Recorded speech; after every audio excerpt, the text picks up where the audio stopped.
Shaman White Eagle Feather here with HeavenCallingEarth.com. I'm here to tell you right now about my history and how I got to the name Shaman White Eagle Feather. But I'm going to start with my childhood. I was raised in a Baptist family, and I've always had a relationship with the invisible. I've always believed that it was God talking to me and became quite comfortable with that. You know, God has many labels to many different people. Great Spirit, Allah, any number of things that Creator, Source, all is called, okay? And I like to call it the divine now. But being raised in the Baptist church, it was God, okay? And so anyway, my communications came to me through God. The youngest memory I have of blurting out something that, made other people uncomfortable was when I was about 10 years old, and we went to a bridal shower for a young woman at the church. I think she was 17 or 18 years old and getting married. And all the Baptist women are gathered around. We're having all the things that everybody prepared and made for this get together. And little old 10-year-old me blurts out, "When's the baby shower?" My mom swore she would never take me out to anything like this again. I didn't know where it came from. It just came out. Evidently, they all knew the young lady was expecting. I did not. That is not something that adults talked about in front of people, young people, children back then. I mean, growing up, we weren't even allowed to say the word pregnant, so you can even imagine. And there's 8 kids in my family, by the way. So that was my first experience with it, and then I began seeing things, like I could see shadows of angels, and I would ask about it and be told, at times, this is your imagination, this is this is that. Nobody had a good explanation for what I was experiencing. But I became comfortable later on with that, okay? And I had experiences where I would look at my hand and it would feel like I was trying to be stuffed into a body that was too small for me. I didn't understand that, but I didn't have anybody to ask about it, okay? And so we just kept going. As a young adult, I became not only fascinated, but I would say obsessed with reading other people's accounts of near-death experiences.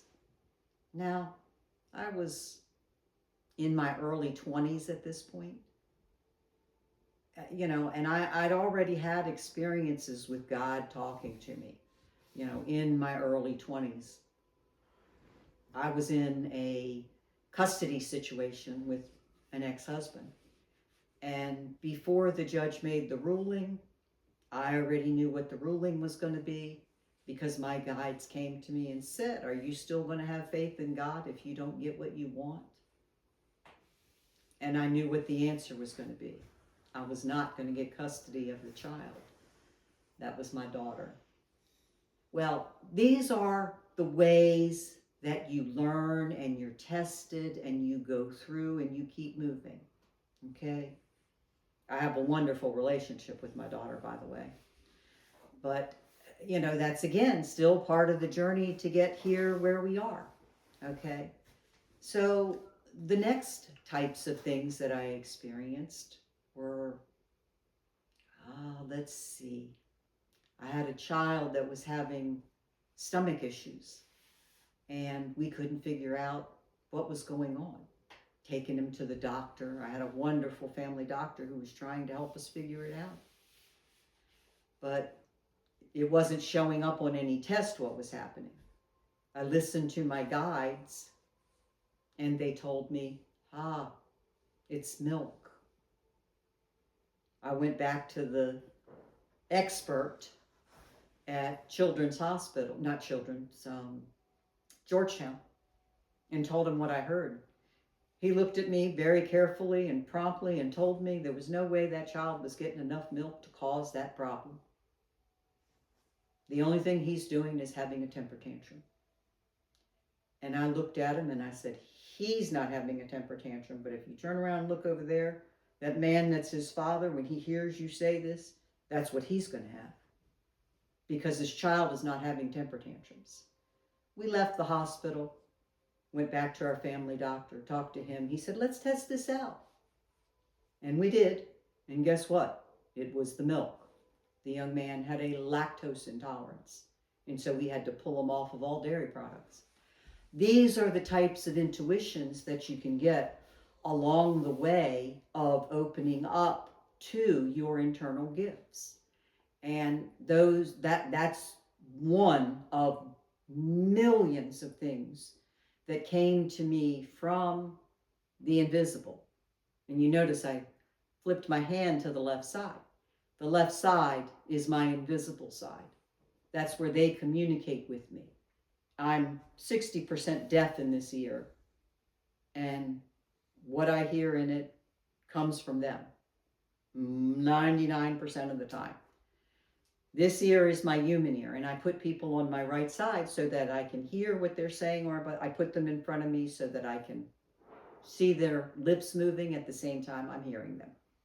Why? Because I operate in both dimensions, the invisible and the visible. Okay? When these guys talk to me, I know I can trust them. Do they test me? They do. They do. And your testing doesn't usually start until after you've developed a trust with the guides. Each and every one of us has inside of us this internal template that is a communication with that invisible realm. We've shut that down, okay? And again, I'm giving you my experiences to get here.